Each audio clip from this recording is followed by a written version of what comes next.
Ladies and gentlemen, welcome back to another short breaking news version of an episode of Awthentik and the Beard, the best television show not on TV. Y'all know what it is, man. We got some breaking news in the Giants community. Y'all know we had to go live, even though we got a show tonight.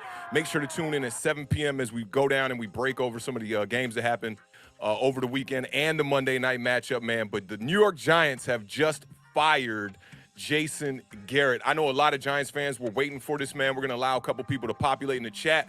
But as we do that, let me bring in the strong side to my left side. The Beard's in the building one time. What's up, fam? How you living? What's good? Hey, man, it's been a wild day. Obviously, you know, my phone just started going crazy. I was getting the notifications from Adam Schefter. I was getting the text messages from Awthentik. The Twitter was blowing up. It was crazy. I mean, we talked about this being a possibility, I felt like, on multiple times. Not just this year, but, I mean, obviously the offseason, you know, the end of last season. So, it's kind of weird timing, but at the same time, I feel like, it had to be done, I guess. I mean, somebody's got to be the scapegoat at some point in time for, you know, the offensive struggles, right? And, For sure. I mean, you know, the Giants community has been – I don't know if you would you say it was split in half on fire Jason Garrett, don't fire Jason Garrett? I would say probably 75-25, 75% wanting Jason Garrett fired, because a lot of people in the fan base, you know, very invested in our quarterback, sixth pick, you know, first round pick. People want to see him succeed. We saw, you know, a glimmer of hope in the first season in 2019. And, you know, that gives people that hope that we've been hoping for a long time as Giants fans, that our quarterback will be able to get it together and we can start winning some games here. Now, anybody that follows Awthentik and the Beard, I know on this episode we're going to get a lot of new viewers here. But anybody who's a day one, you know, that follows Awthentik and the Beard, y'all know I always like to shout out my homie Tim from Online Big Blue, who really keeps it 100 about the New York Giants situation. He's one of the few. Him and Bad Dog are two of the people that I really look to as far as just keeping it 100 about our team. And he's been saying it all season. Jason Garrett was going to be the scapegoat for Dave Gettleman's mistakes and Joe Judge's coaching issues. And it seems to be that that's the case. We got another situation here that reminds me very much of when Patrick Shermer, I've never even called him Patrick Shermer, but Pat Shermer put Eli on the bench because his job was on the line at the time, and he had to do something to try to get the fan base off his back to try to salvage a winning season for the New York Giants. And here we go again in year two for Joe Judge. You got to make a, you know, I don't know if this was a split-second decision or if this was something in the works or what it was, you know, but he had to make a move here. The Buccaneers game Monday night, just a terrible display of offense across the board for the Giants. Probably the worst game I've seen from us. And for me, it's not the worst game that I saw from Jason Garrett. You know, there were games earlier on in the season where we saw Jason Garrett struggling with the play calling. Garrett seems to be a play caller that is strapped at the quarterback position, and not only the quarterback position, more importantly, that offensive line. Offensive line last night was a joke. Daniel Jones was definitely trying to run for his life. And I think one thing that was very apparent last night was that Daniel Jones is not the mobile quarterback that some people think he is. Could not avoid pressure at all last night. Didn't have much time. There's a play going around that Baldy broke down where the Giants are running the mesh concept. And Beard, you remember when we were teaching the mesh concept to the girls on the co-ed team? You remember how effective the mesh concept can be, but you got to have a good pre-snap read to be able to read that properly. You can't run mesh against zone, and it looked crazy when you have three receivers bunched up in one section. But, man, I think it had to be done. I don't know where the firing comes from. You know, that's what I really want to find out is how much of this was on Joe Judge actually saying, like, we got to get Garrett out the building, or was this from the, you know, top boss in Mara saying we got to get him out of here. I've noticed my problems as far as offensive coordinator goes. This team has a lot of issues. And I know a lot of fans were waiting for Jason Garrett to be fired. Here you go. I don't know how many more excuses we're going to be able to make for this quarterback now that you got Jason Garrett out. It's probably going to be Freddie Kitchens calling the plays, man, but I'm not excited. I'll keep it funky. I'm not excited about this firing. I mean, this is the thing, too, you have to think about. So it's like, you know, and in a second we'll say what's up to everybody in the chat, but it's like it's like you kind of are pushing back a timeline to a certain extent on Daniel Jones because, you know, you can't necessarily expect instant change. I mean, there's a possibility of it, yes, obviously, you know what I'm saying? Because they're not. It's not like Freddie Kitchens is just going to come in and implement an entire new offensive scheme and offensive system, because you can't just do that in the middle of a season. Obviously, there will be some game plan changes, I would imagine, and like the way that they're preparing the game plan for each single game. But I mean, you're still going to have that base sort of offense. Now, the big question remains is, so Jason Garrett gets fired. Does Joe Judge now keep his job, or is Joe Judge next on the chopping block at the end of the season? That kind of goes back into what you were saying, like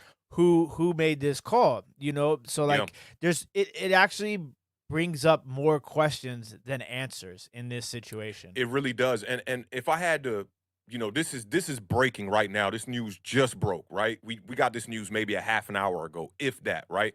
If I had to make a decision on it just right now without, just a quick reaction on it, I think that the reason why they did this was to find out two things. And this is why I do think that it might be from the top bosses up in the office. It could be from Dave Gettleman, or it could be from Mara as well. Now, you need to find out about Daniel Jones going into next season. Are we going to extend Daniel Jones? And I think that this firing is to see if he can have any success with a different offensive coordinator for how many games we got left here? For 7 more games. Because then you're not going to waste all this time. If you would have waited till the end of the season to fire Jason Garrett, now you got to go into next season with the same questions lingering that have been lingering for the past 2 years, maybe 3 years now with Daniel Jones.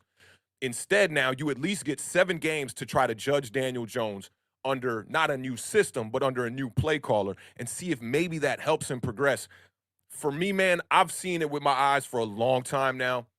For about 4, I was a big Daniel Jones supporter. Anybody who knows, somebody just called me bipolar on Twitter a second ago, and I was like, well, maybe you're talking about from last year, because I was hype on Daniel Jones. I thought he was going to come into this year and have a lights-out year. They finally put the weapons around the kid, and he's still having an awful year. Granted, we've had all the injuries. We got all the offensive line problems. And even with this team being healthy, like we saw last night, this was one of Daniel Jones' first games with all the weapons to his disposal. You got a touchdown from the left tackle coming back off the IR. It's the first time that 2 300-pounders, actually one 300-pounder had a touchdown and one 300-pounder had an interception in the same game in NFL history. So when you see Jason Garrett not finding ways to get the ball to Kenny Golladay, and Kenny Golladay gave up in this game. In the fourth quarter, you saw him out there just lackluster blocking, his energy, his demeanor, everything about his whole body tone, everything. It said, I'm not really invested in this team at all. I don't even know if he ever was invested. I was going to say anymore, but maybe he's just not invested, period. And then you got Kadarius Toney out there doing everything he possibly can. I think he had 7 catches for 40 yards on the day, but this offense was really slow all day long. I thought Jason Garrett called a reasonable first half, and I also thought Patrick Graham did everything he could do in this first half to limit the Bucs to points. We left that 3 out there in the second half. It could have been a 2-score game late.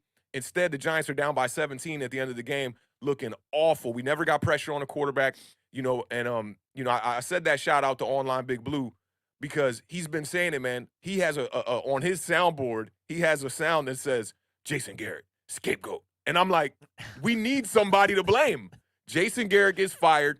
I don't think that this is going to fix the New York Giants' problems, especially in the 2021 season. But we'll see, man. Next week we got the Eagles coming up. The quarterback position right now is looking real crazy to me. Yeah, I'm not mad at you. Let's say some hellos to the people in the chat real quick before we continue on with this Jason Garrett firing. Big shout out to Double Easy. Says, finally, we dumped this joke of a coach. Maybe now we won't send all 3 receivers to the exact same spot. Hey, and that's the play I'm talking about right there, man. Yo, I promise you, Double Easy, you probably don't understand the mesh concept. Just everybody and anybody, you need to Google the mesh concept, because you bunch the wide receivers up like that in hopes that in man-to-man coverage you get some bumps and somebody gets open. Daniel Jones doesn't read it. They show 8 at the line, and he read that they were going to be in man coverage and a blitz on 3rd and 2. The Bucs trick him in that one, like they normally do with young, inexperienced quarterbacks. And Daniel Jones, look at the bottom of the screen on that play. Kenny Galladay's wide open for what would look like a Manning to Manningham fade route in the cover 2. It's an easy throw, but he don't read it. And you got 3 people rushing the quarterback, and he can't find a way to escape the pocket. I don't understand it. Big shout out to Roman. Says, let's go. Bye-bye, Garrett. You were always a cowboy. Big shout out to Logix. Says, yo, Awthentik just got the heirloom shards and Jason got fired. It's a good day. Hey, you gotta know about that to know about that. If you know, you know. I'm one of all of my homies that play Apex Legends that actually has an heirloom. I wasted it on the wrong character though, but shout out to you, Logix. Benjamin Wynn says, I'm a Rams fan, but for all the Giants fans out there, hallelujah, hallelujah, hallelujah. Shout out Benjamin Union, yo. That's big shout out to Tim One, who is here. He is part of the notification gang. Glad to know you got the notification. Shout out Dan, Tim. What up, fam? Big Blue says, what's up, what's up? Mac, the Giants fan, says, up, no Dan? more scapegoat for Jones. Time to put up or shut up. I don't even think we there, Mac. I think that's done. We gave him all the opportunities he possibly could have, I feel like. David says, Garrett fired. Mike Nixon says, let's go. Bye. Yo, somebody, who was it? My man from Fireside Giants, he said, Jason Garrett fired, let's go. I said, where we going? Shout out to the heavyweight champion of the world. Thank you for joining us. Frankie G is in the building. Big shout out to Kathinji Kanodi for the $5 super chat. Says you were spitting fire last night on Big Pat. Feel like this firing is a month late. Big facts, Kathinji. And there's no doubt, like, I have similar feelings to that because I remember at a time when it was like that with the Washington football team a few years ago when it was like every week we were waiting for Jay Gruden to be fired. And they waited so long in that season. It's almost like they feel like you feel like a lost season. And I wonder if last night's game, the outcome of that game changes anything in the way, in the manner, and the timing in which Jason Garrett was fired. It's just pretty crazy, And Dan Big Blue says Freddie Kitchens for president. Now look, I think we kind of listen. Wait. Before you address Freddie Kitchens, real quick. When you speaking about taking maybe a month long responding to Kathinji's super chat right there, the Giants have done that with everything. Offensive line, they waited months long before they brought in Ben Bredeson and Billy Price and Matt Skura. They waited a week before the season. What's my man? Blake Martinez goes out with the ACL injury. We wait 2 weeks before we sign a new linebacker. We've been doing this as a Giants franchise under the Dave Gettleman tenure the whole time, so it's nothing new for me. It's in the Freddie Kitchens thing. It's like we saw what happened with him in Cleveland. Now, everybody, I would imagine at this point, understands the difference between being a head coach and being a coordinator. Some people are amazing coordinators and some people are horrible head coaches. That's just the way that this league works. And so it'll be interesting to see how Freddie Kitchens, what he does with these remainder 7 games, because it's not just Daniel Jones that now they're going to be being looked at. It's going to be Freddie Kitchens being looked at. This is not just an opportunity for Daniel Jones, but an opportunity for Freddie Kitchens. Can Freddie Kitchens, does he have something in the bag that can make Daniel Jones look like he's the guy and make him look like he's the guy for Daniel Jones? Because a lot of times, with the young quarterbacks, it's not even just the head coach, but it's the offensive coordinator that are just tied together. So, like, you can make a living if you can make your quarterback look good, And I mean, I don't want to get too much into yesterday's game until later tonight, but I mean, right. I'm still, I was kind of like thrown back by the lack of the run game. And 13 total carries on the day. Like we talked about it earlier in the week about how you need to attack this Tampa Bay team, and I put the roadmap out there, and I was just like, I was looking at the box score, and I'm like, how at some point in the game, it was like towards the end of the second half. I mean, you're still in the game, and I mean the not going for the field goal, absolutely, in my opinion, was the downfall for the entire game. That's pressure. Everything. That's pressure from the fan base, 1,000%. They've been calling him conservative Joe. He feels like, I get one opportunity to get 7 on the board. You take the 3 there, the Giants are going to be down by 2 scores late in that game, and we were driving with 12 minutes left in the fourth quarter. You put 7 on the board, it's a 7-point game. Instead, we throw an interception on that drive. Daniel Jones looked awful last night. I don't care what's going on up front on that offensive line. Do you see now why? You remember when we had the conversation about winning football, and I told you I would take Taylor Heineke right now because of his escapability in the pocket. Now you see why, right? Yeah. I mean, I completely understand. And it's so Dr. Jekyll and Hyde Facts. with Daniel Jones. because and I think that that's probably the most frustrating part as a fan.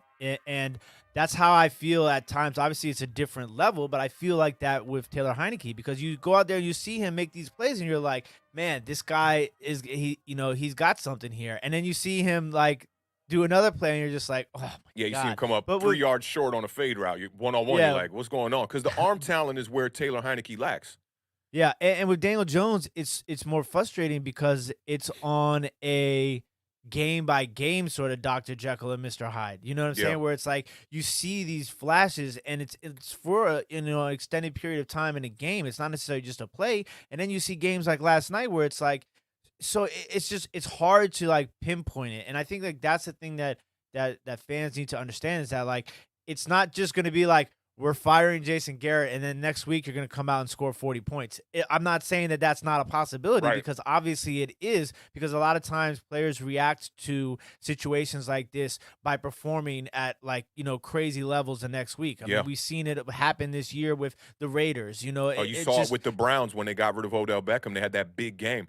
And here's the thing. I don't want to get caught up in that, and it's not that I'm hoping on the downfall of the Giants or anything like that right now. But even last night, it was hard for me to just like root for a W in this game because we look so bad. It's like I don't want the fan base to be tricked because I consider myself just an average fan, right? I know a little bit about football, but I'm not a casual fan who just like watches it and is like, give me more touchdowns, right? Even though I'm screaming for Daniel Jones to give me more touchdowns, right?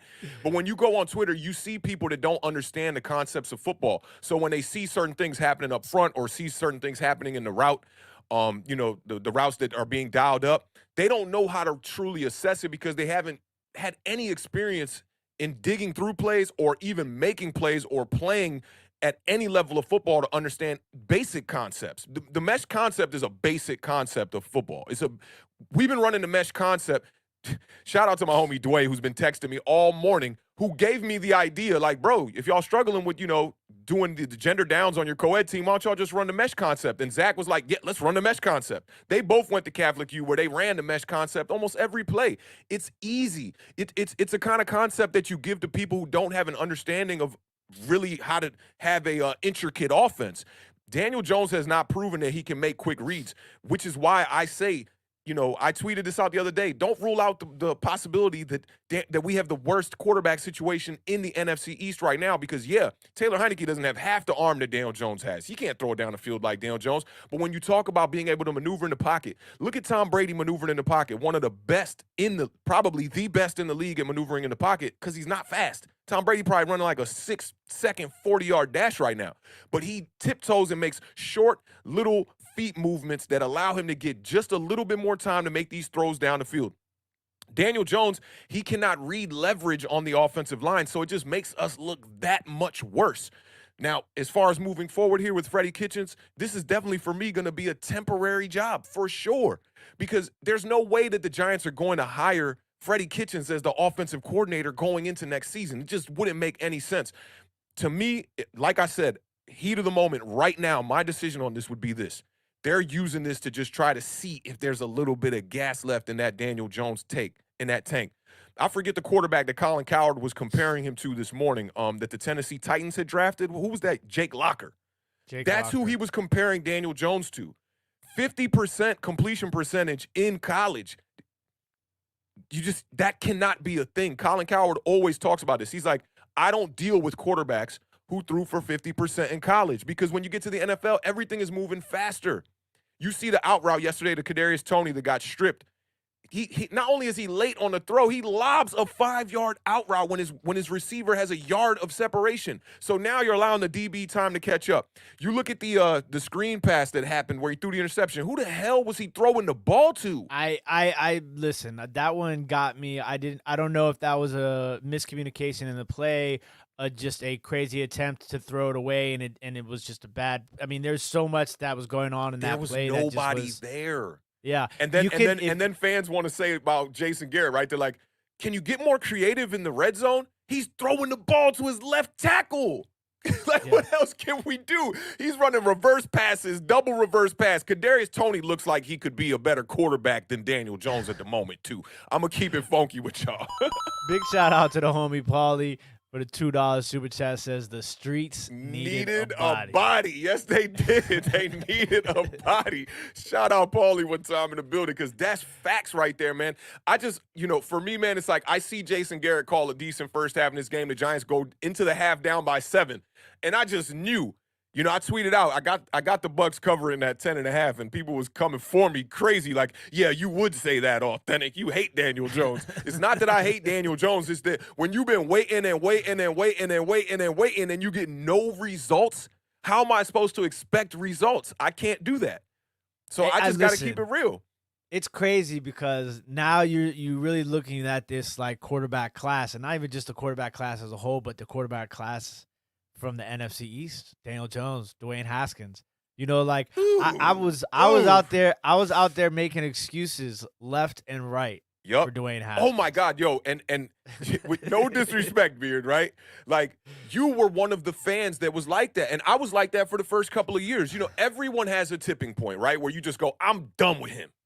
And it happened for you too. Even after Dwayne Haskins was like caught throwing dollars at strippers after the big loss, you were still like, he's just a young kid. It's not all his fault. It's not all his fault. But we know when a team succeeds, we put the quarterback on this big pedestal.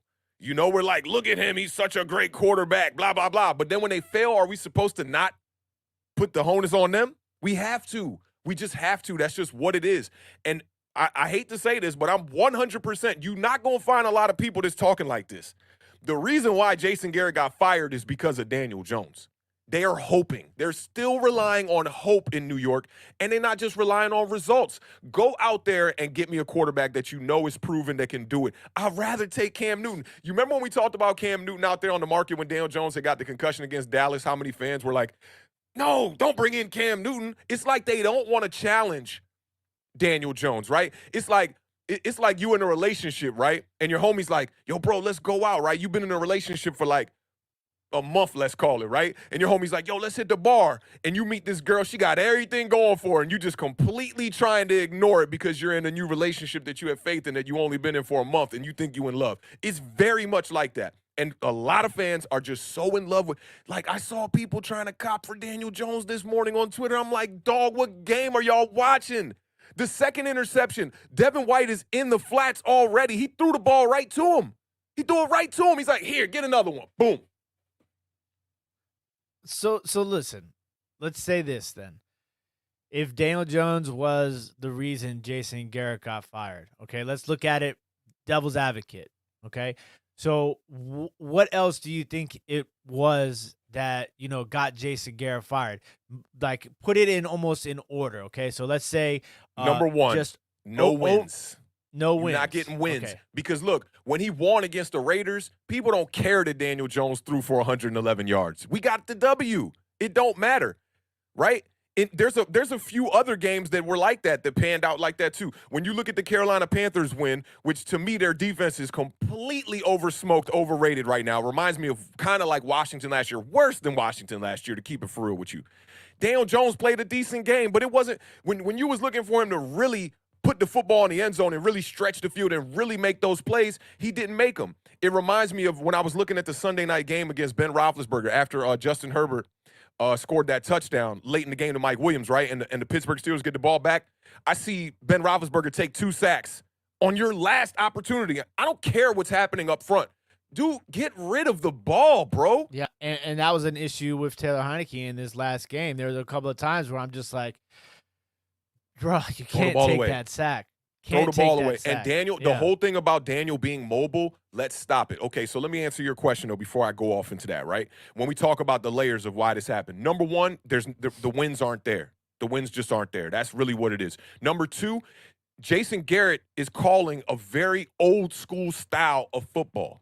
So people, it's like if you don't like the pocket passer, then you're going to be like, we need to move on to a mobile quarterback. The people that are always like that, they're like, we're in a new day and age of football. Move on. Get us a mobile quarterback, right? Or people are like, they love the old school traditional kind of pocket passer and they want to stay with that. It's the same thing with Daniel Jones' offense. If it was working, nobody would say nothing because in Tennessee, they can have their number one running back go out and still be able to win games in a very vanilla offense. The New England Patriots, the same exact thing. They're on a 4-game winning streak, I believe. Mac Jones ain't doing nothing incredible out there at all. They're literally like, we are going to stack up the running back position. They probably got 5 running backs over there.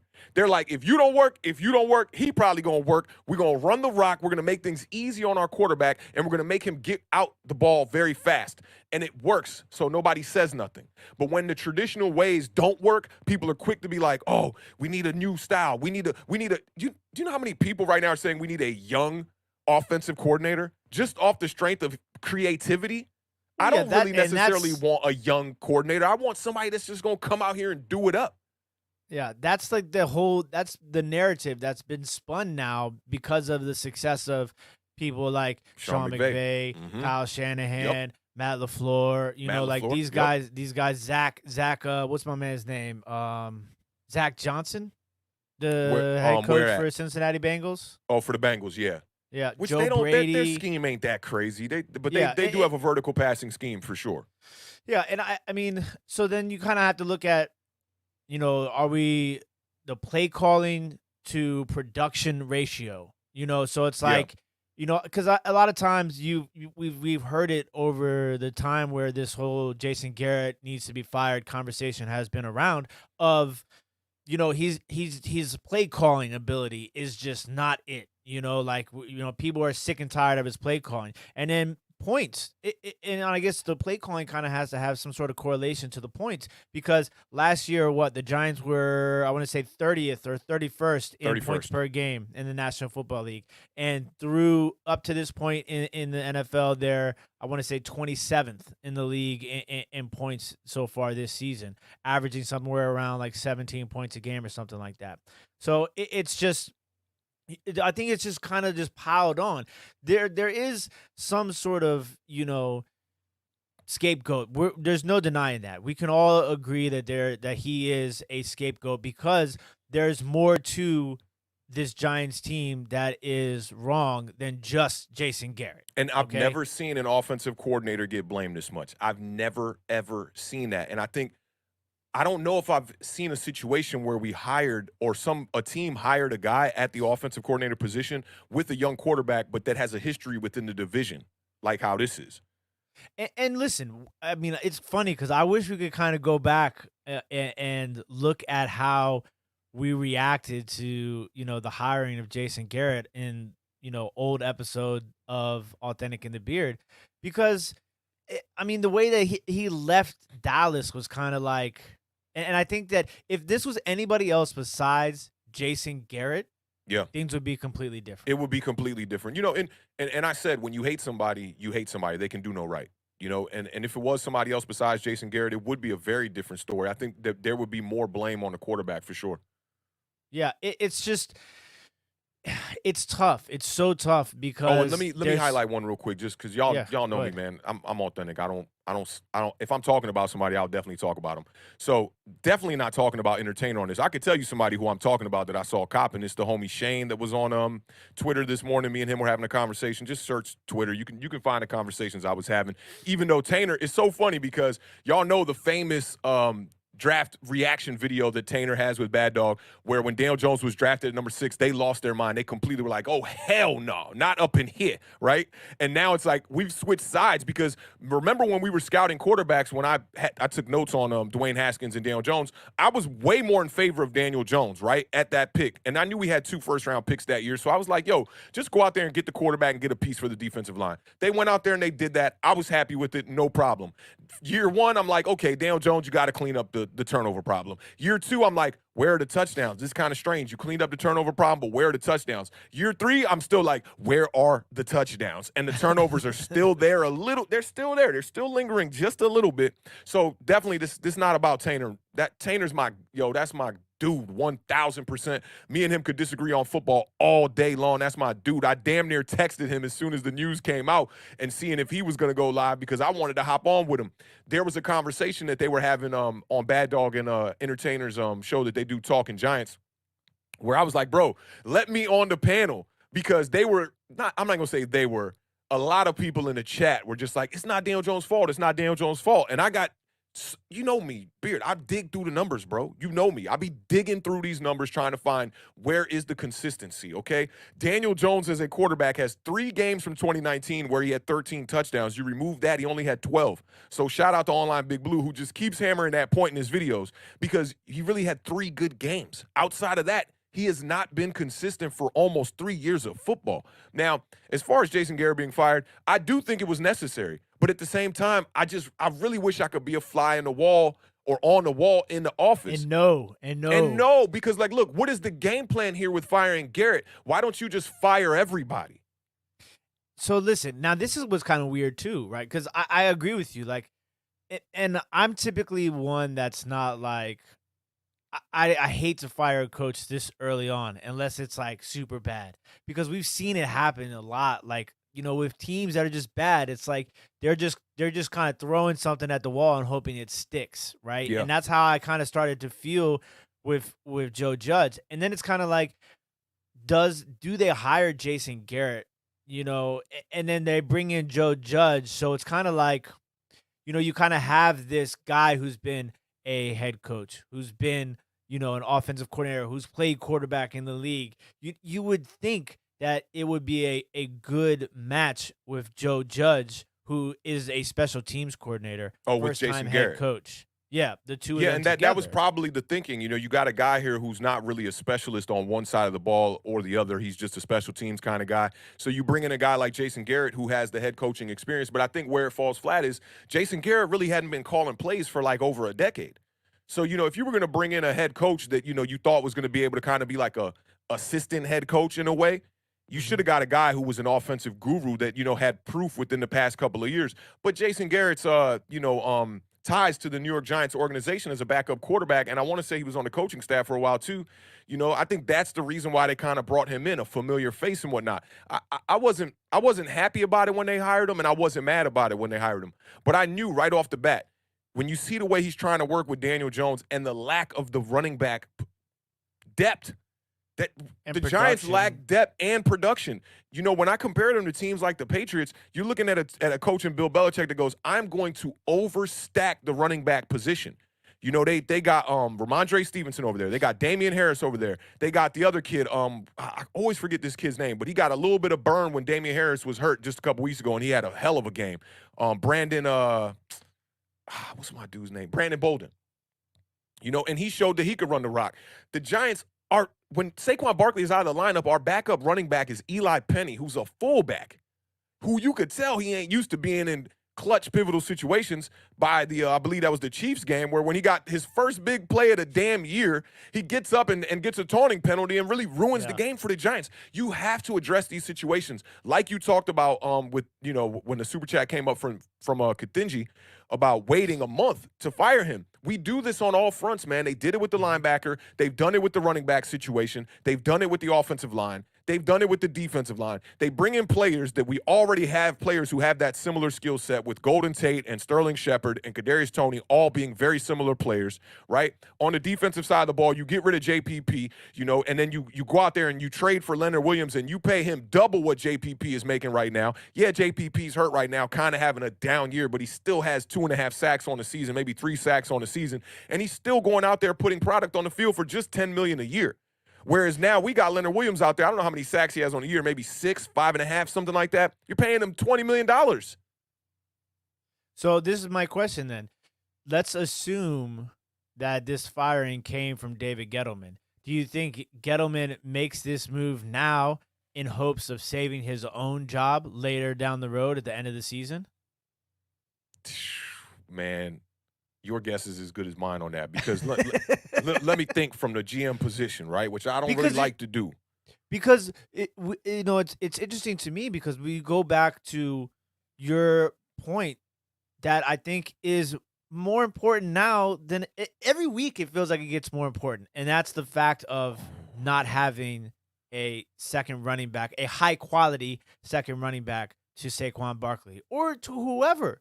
Just because now you look at it, and we talked about this a little bit recently about how, at this point in the stage, if you look around the league, the teams that are doing more right now and that are surprising people are these more physical teams. Yeah, for sure. It's like, and people keep asking, they want the spread offense and they want the high flying offense, right? And it's good and it can take you some places. But if you look at the way that the NFL is shaping up right now, this very week, it's about the guys that can get it done in the backfield. Jonathan Taylor, and trenches. 5 touchdowns. Mhm. Austin Eckler, 4 touchdowns. Yup. You know, like these Nick Chubb. they're two different. They're we Nick could go Chubb. on and on. You know, like Zeke, Pollard. You know what I'm saying? Like Even in Detroit, with them having success at the running back position with Williams and DeAndre Swift. I mean, and let's look at Kansas City. I mean, we're going to talk about this tonight, but Clyde Edwards-Helaire comes back, Difference and maker. we talked about it. We said, look, what is Kansas City going to have to do to beat Dallas? Clyde Edwards-Helaire is going to have to come back and have that game. He's a different type of running back than Darrell Williams is. He's a guy that you can give the ball to 30 times a game. Yep. You know, look at the Washington football team. I've been crying all year long, yelling. Run the rock. Stop having Taylor Heineke throw the ball 40 times. Jalen Hurts is playing his best football yet, but people will be like, oh, he is only throwing the ball 17 times a game. He had 0 touchdowns. Yeah, but they're winning football games. They have rushed for 200-plus yards in like 4 straight weeks now. This is a good one right here, Beard. This is a good one right here, right? Because like at the same time, maybe I'm overemphasizing how bad our quarterback is. But do you know how hard it is to win in this league with a bad quarterback? It's nearly impossible. It's nearly impossible. And Daniel Jones has just not proven it. I just think that it's also a lot of Dave Gettleman too. You know, don't get it twisted here that I'm just saying it's just Daniel Jones. But a lot of people put Daniel Jones at the bottom of that list of problems. I'm not going to put him at the bottom of the list of problems because a good quarterback can overcome bad situations. If you look at some of the quarterbacks around the league, you got to take into effect that, like, if you have a quarterback who can move and get out of the pocket and make certain plays, you don't need all these weapons that the Giants are trying to go out here and get to try to look all flashy and get the Ferrari down the field and get big plays and big chunks. Washington is a pretty decent example right now, and yeah, we're talking about them coming off an upset against the Bucs, but look at how they do it. They straight pounded the rock with Antonio Gibson, right? 20 carries for 60 yards in that game, I believe it was, okay? But they just commit to the run. And then everything can work off of that because they have a quarterback who can escape and avoid pressure. Just go, Daniel Jones is taking sacks on plays where the opposing team is rushing 3 people. And people have just overvalued him. So maybe it's just me defending my stance of how people have overvalued Daniel Jones so much that appears to be like I'm saying that Jones is the number one problem with the Giants team. We're not even talking about the defense. That defense is so bad that Patrick Graham has to put them in a prevent style defense for pretty much 3 weeks straight to try to even have a chance at winning games. If you remove that interception, which that interception from last night should have never happened, it's a quick bubble screen to Mike Evans that hit him dead between the numbers, and somehow the ball just hit off his chest and bounced up in the air, and Adoree Jackson, by the graces of God, caught the ball. Right? And then we get an easy score, and it's not even that easy. We have to scheme a play to our left tackle to score a touchdown. The offensive problems here definitely start up front with the offensive line, but if we had a quarterback reminiscent of a guy like Jalen Hurts, you could do a lot more in Jason Garrett's system with a guy like that than you could with a guy like Daniel Jones, because this is the thing about Daniel Jones. He's a sitting duck in the pocket. He has no pocket presence. See, what people overvalue about the pocket passer position is you have to be shifty in the pocket. You cannot just drop back and expect your offensive line to just hold everybody up front, and you ain't going to have to make no footwork, no movements, and be able to just throw the ball down the field. Why you think they were dip those shoulders? You know I love that you just did that, because you remember when Eli Manning was on Monday night doing the Dak Prescott? Yeah. That's why they do that. Because you got to be able to shift and move your hips in the pocket and be able to create space to be able to make throws down the field and buy time. And forget that. You look at the play that Hernandez gets blown up on yesterday when they ran the mesh concept. Throw the fade route. And so, look, this is the other thing, too. Hold on. Last point about it. I'm playing quarterback, okay? I read the defense at the line. I got the mesh concept dialed up, right? I read the defense at the line. I go, okay, it looks like they're about to blitz because they got 8 men in the box, right? And now I'm going to run this mesh concept with the second read being the fade route on the left side or fly route on the left side, right? As soon as I drop back the pass and I see the linebackers going to coverage, I should know right there. Yeah. Throw the damn fade route. It's that simple. And we're seeing this kid make the same mistakes over and over and over, and people decide to wake up the next morning and try to blame the offensive coordinator. You know you can check out of a play as an NFL quarterback? Did you know that, Beard? And so that's kind of where I was going to go. Did you know that? Right? Did you know that? No. Is that like you have to understand that, and I don't know because I'm not in the locker room, right? So I don't necessarily know if Daniel Jones, how much control Daniel Jones has in a situation like that, right? But a good quarterback, and this is the thing, when you play quarterback in the National Football League, I hate to say it, but you're either going to be the winner or you're going to be the loser. There's no, man, that offensive line, like, listen, it's your job as a quarterback to take the heat. It's your job as a coach to take the heat. You know what I'm saying? It's your job as a high draft pick to take the heat. It might not always be warranted. Trust me, I don't agree with it all the time because Chase Young, I got to deal with people giving Chase Young, oh, he's a second overall pick. He should have 20 sacks. You know what I'm saying? But, like, that's part of the game. That's part of the business. It is part of the business. Now, as far as it goes to the line, right? If you're a good quarterback, if you're a leader, right? When you get to the line of scrimmage, it's up to you to put your – now, obviously, Jason Garrett has to put some pieces in place too, but as a quarterback, you have to be able to recognize what's happening and you call the protection at the line. If the offensive line is not calling the protection at the line, you got to call the protection at the offensive line. Exactly. You got to change the protection scheme. You got to be, okay, your running backs on the right-hand side. You see you're weak on the left-hand side. You got to switch your running back over to the left-hand side so that he has a better chance of picking up the blitz. Why do you doesn't think have to come people across valued Eli Manning so much?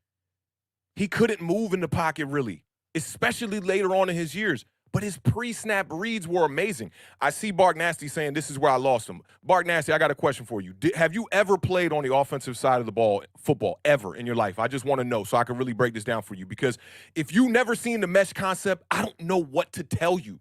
Teams run the mesh concept all day long. And the mesh concept, it involves two wide receivers on each side of the ball going right at each other, and then the tight end or the slot wide receiver normally will run a fly route, which at one point you're putting three people in one spot. And forget all of that.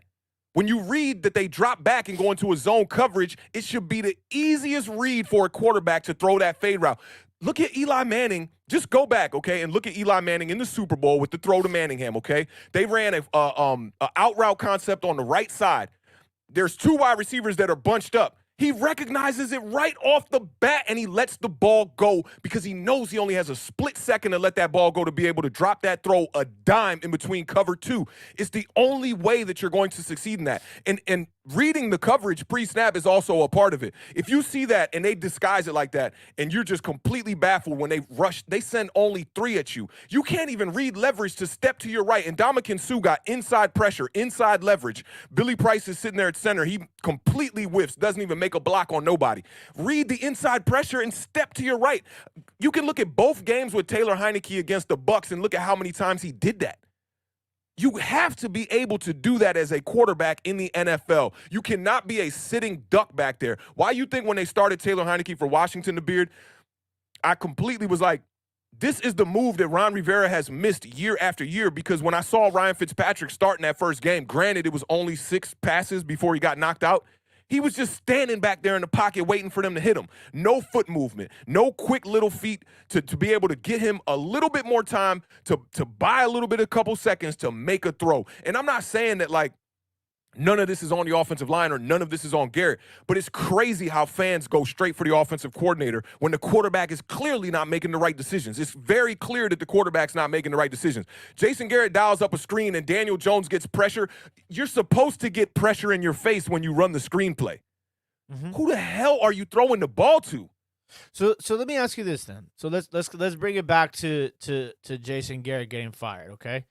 Now, it's easy for us because, you know, we can only judge what we see on the field, right? Now, do you think that some of this is a coaching thing, not necessarily a play calling thing or, you know, a play design thing, or a productivity thing, but do you think it is a problem of Jason Garrett not being able to coach Daniel Jones? Because when we talk about it, it seems like this is a simple thing that, like, Daniel Jones, you went to Duke. He's not an idiot. You know what I'm saying? Yeah, like, but let's just, but Beard, look at him, right? Like, just do an assessment of the guy, the character. Mhm. Do he look sharp to you? No, he looks goofy. He looked a little goofy, right? Eli So looked a that's- little Eli looked a little goofy, right? But when you Yeah. saw him play, did he look sharp? Most more times than others, yes. Right? I mean, there's obviously some times where you're kind of just like, but he was smart when he looked like that because, obviously the whole, the fetal down thing. You know what I'm saying? And that was throwing late the in the ball career. away. He learned that from Peyton Manning. He learned that from Peyton Manning. Yeah, and exactly. those guys are anomalies at the same time. Somebody was talking to me about Eli Manning online, and I was like, bro, y'all can't forget his dad was in the NFL. Then his brother was a college player. His other brother was one of the best quarterbacks in NFL history. This runs through their genes as far as being able to read what's happening very fast in front of them. When you see Daniel Jones progressing, it almost looked like he's not even urgent. Like he just kind of look a little lazy a little bit, right? And Slow. Look, it's just slow. Yeah, and Yeah. dog, there's no agenda here for me talking about Daniel Jones. Everyone knows that I was in his corner, but you wait for a young player like that to grow.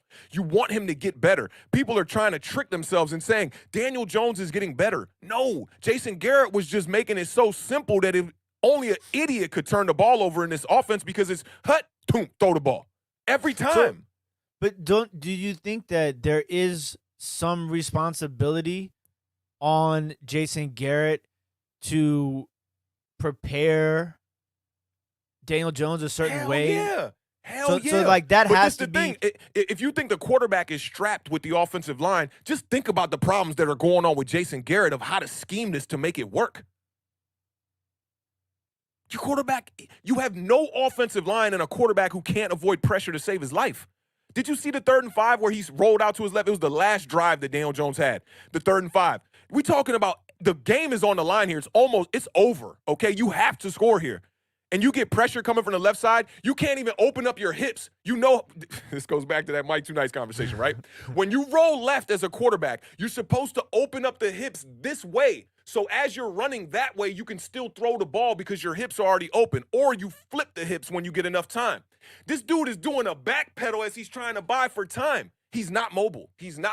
So Jason Garrett should have been fired. Don't get me wrong. So should Joe Judge and so should Dave Gettleman. They all should have been fired. 2 weeks ago, when I did the last Giant Overreaction show, that was one of the main topics was all of them. Just clean the house.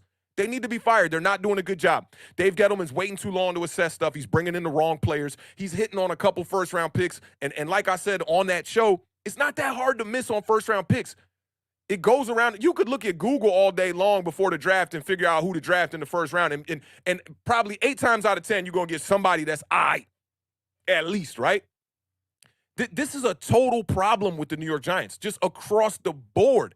They've hired the wrong people. When you look at this hiring in hindsight of Joe Judge, it's like, what the hell were they thinking? I'd never heard of this dude in my entire life. And granted, I'm not out here doing research on every GM, every coach, and all that, right? But I had never heard of Joe Judge in my entire life. If you look at the coaching tree from the New England Patriots and the history of their coaching tree, they don't got one coach that has done good from that coaching tree. We got to stop thinking because you are in the conversations or rubbing elbows with a guy like Bill Belichick that you are Bill Belichick. No. Absolutely not. It's just not the case. And now you're looking at a situation where the Giants reached on quarterback. And what did Dave Gettleman say when he drafted Daniel Jones? He said quarterback is not the place where you can reach and miss on the quarterback because it'll set you back for multiple years. The Giants now sitting on 5 years of mediocrity. We're the worst team in the league right now. When I was on Tainer, I wasn't on the stream, but I was in the chat, chopping it up with a bunch of people in the chat. I said, why don't y'all rate? Let me see y'all rate. And they didn't answer it on the panel, but a lot of people in the chat were like, this is a disrespectful question that you're asking, Awthentik. I said, first I said, who you think is better, Jared Goff or Daniel Jones? And then I said, rate them on a scale of 1 to 10. Daniel Jones is Jared Goff, man. Jared Goff was in a Super Bowl, bro, because they built a team around him the proper way. But just look at Daniel Jones leads the league since he was drafted in all turnovers. I think it was 48. I didn't know this until my homie Big Blue Stan pointed this out to me on Twitter. You know who's second? Who? Jared Goff. He's got one less turnover than Daniel Jones. They're the same quarterback. Everybody thinking that Daniel Jones is mobile. That's not the case. So when it comes down to Jason Garrett, bro, he's strapped. That's why I'm curious to see, like, what kind of excuses are we going to make for this team when Freddie Kitchens start calling plays? Well, that and listen, that's what I talked about in the very beginning. Is that, like, as a fan, you have to realize that there might be a miracle turnaround immediately, as in this week coming up, right? This is my man right here, dog. This is my man right here, dog. Hey, look. Hey, Tim, I watched your video literally when I was still in the sheets waking up, and I was like, before I even played it, I was like, he about to say everything I'm feeling right now. I already know it because I don't want to go to some of these other content creators that are going to try to just, like, smooth it over and be like, oh, once we get the new play caller, everything is going to be perfect. My man Online Big Blue struggled to give away a Daniel Jones jersey the other day. He ran the contest. The homie that won the jersey was like, yo, get that joint to the Salvation Army. Like, yo, come on, bro. You got to keep it real. You got to use your eyes sometimes, right? Like, everybody want to look at Jalen Hurts sometimes and be like, he can't throw. It's the same narrative that we were hearing about Lamar Jackson. Now, I'm not sitting here saying that Jalen Hurts is a fantastic thrower, but when we saw him 2 weeks ago, didn't he make some good throws? Yeah. That throw across the middle to Devonta Smith, that's an NFL throw right there. He puts himself in position to make those plays with his feet. They said the same thing about Josh Allen, bro. He can't throw. But when you see him evade pressure the way he does, it's easier to fix that than it is to fix a quarterback who can't realize that he's got blindside pressure coming in when they're only rushing 3 people.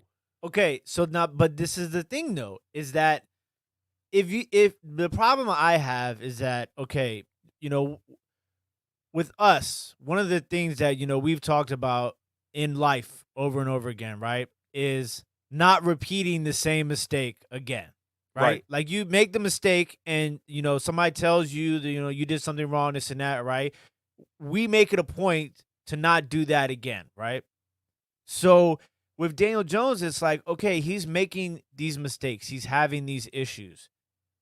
I mean, you got to be there to pull him aside and be like, bruh, you like you said, you're not seeing the pressure. Like, you didn't see the pressure 2 weeks ago when we told you about it. So, like, now you have to come to you're at a crossroads. You're at a fork in the road right now, okay? Big and time. The fork in the road is going to be Daniel Jones, right? So now it's almost like two things are going to happen here. You're either going to get an even longer leash on Daniel Jones, or you're going to unclip it and let that dog run through the dog park and see who picks him up. Because that's what's going to happen here. In our culture, right, like in the Haitian culture, like when your mom or your dad gets you a pet, right, and that pet become like a problem, you just wake up one day and your mom will be like, I don't know, he ran away. But in reality, Mom Dukes took him to the backfield at the school and just said, holla at you, let him go. Because, I mean, now it's like, okay, and this is what's going to be interesting, is Joe Judge situation, is a David Gettleman situation. Because now it's like, and you got to feel bad for Daniel Jones to a certain extent. Oh, my right? God, like, I tweeted that out yesterday. I was like, I feel terrible for the kid. Because it's not, and it's not like because you know that I'm me. Like, I've been a Daniel Jones guy. I thought Daniel Jones I still think Daniel Jones has the ability to be a good quarterback in the National Football League. I do think that too, but you got to build the right team around him. You do. And this is the scary part about it. They waited until they played one of the better teams in the league, especially with one of the better fronts, to then fire the offensive coordinator, because this game makes it look just way worse than it really is, to be honest, because you've seen them have success this year. You've seen this offense have some success. You saw us have success running the ball against the Raiders. You saw the success against the Saints. You saw the success running the ball, especially at the quarterback position against the Washington football team, even though it was in a losing effort. You've seen some decent football, but that has been the problem of Daniel Jones' career, is the consistency. And that's why I always bring out that statistic that Online Big Blue always talks about. 13 touchdowns in 3 games. He had 3 good games. You remove those 3 good games, he's been the same quarterback throughout. The dude is always around 2,000-something yards every year. Eli Manning put up 4,200 yards in 2018 in the Pat Shurmur system. It's not the system. It's the quarterback. I'll keep it funky with you. And I just hope that, like, he doesn't come out and, like, light up the scoreboard for 1 week, right? Because then we're going to get that whole Baker Mayfield effect, right? It's going to be that giant same overreaction is going to be crazy. It's going to be amazing. It's going to be amazing. But at the end of the day, Double Easy definitely says it right in the chat. We suck. That's just what it is. We suck. It is. I mean, listen, we if anybody understands, I understand. I do want to talk about this really fast. Big shout out to Lax044 for the $4.99 super chat. Says, I'm interested to see how aggressive Kitchens is. My biggest issue from the beginning was Garrett was too conservative, and too predictable. Now, this is my... Okay, wait a minute before you answer real quick. I know you on the clock right now. We at 3:07. What's the okay. time we got? Where can we go to? I just want to make sure I have enough time to prep for tonight's show. So maybe like 3:30, maybe the max. Yeah, we'll be okay. Yeah. So look, because this is a very interesting conversation, and it's not so simple as Jason Garrett's fired, yes or no, or like things are gonna change or they're not. It's so complicated, right? And to get to what Lax is saying right here about he wants to see how aggressive Kitchens is. That's always kind of rubbed me the wrong way, right? Like the aggressiveness is not necessarily the answer, right? Yep. Like you can't just expect to be like, we're going to throw the ball downfield and everything's going to be okay, right? That's what a lot of fans want, though. And that's what a lot of fans want. And I think that's where you're wrong. I think it's the completely back end of it.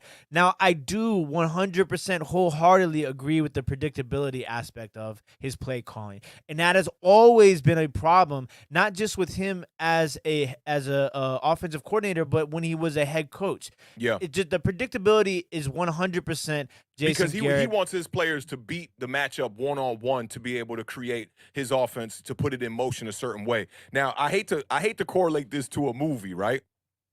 But you know what I did last night? Because I've been making a lot of Cap Rooney metaphors and Cap Rooney comparisons. I've been aware of the Cap Roonies, right? On I went and I watched Any Given Sunday last night, right? Right before I went to bed, I watched Any Given Sunday. And if you remember, it was all about a conservative coach. And that's Al Pacino, I believe, right? That plays the head coach in that one, right? I always get him and Rob. Yeah, that's Al Pacino, not Robert De Niro. It's Al Pacino.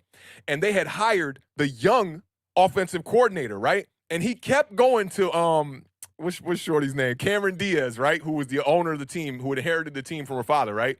And he's like, listen, I'm not taking this no more.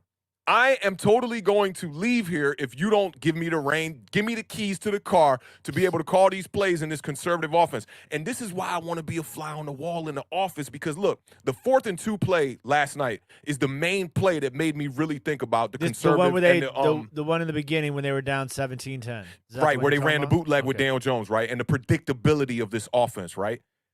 Whose call is that? Whose call is it to go boot right to there? Go for it or for that type of play? Both of them. To go boot and to go for it on 4th down. 4th down, we know it's Joe Judge, right? 4th and 2, Joe Judge says, we're going for it. Jason Garrett doesn't have the liberty to do that.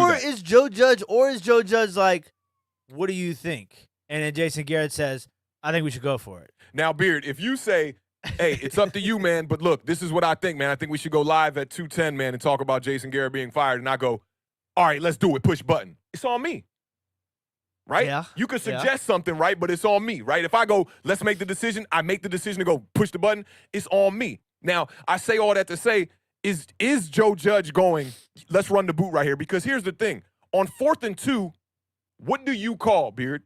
You're the New York Giants offensive coordinator right now. I know you don't go for it. It was 4th and 1, It was 4th right? and a long one. Long one. Okay. First of all, me personally, I immediately went to Twitter to see what you were going to say about that play, right? Yeah. Because I wholeheartedly I'm never a guy. I hate analytics, okay? I hate analytics when it comes to football, okay?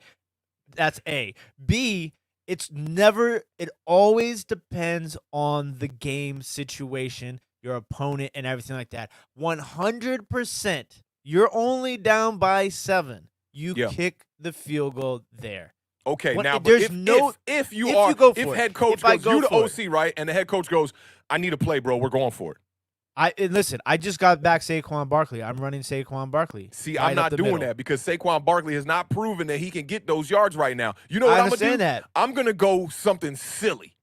I'm going to go like a fake to Saquon Barkley, and I'm going to reverse the ball because the Giants are strapped, bro. They don't got. If I'm the Bucs defensive coordinator, I'm like, yo, here comes the damn boot.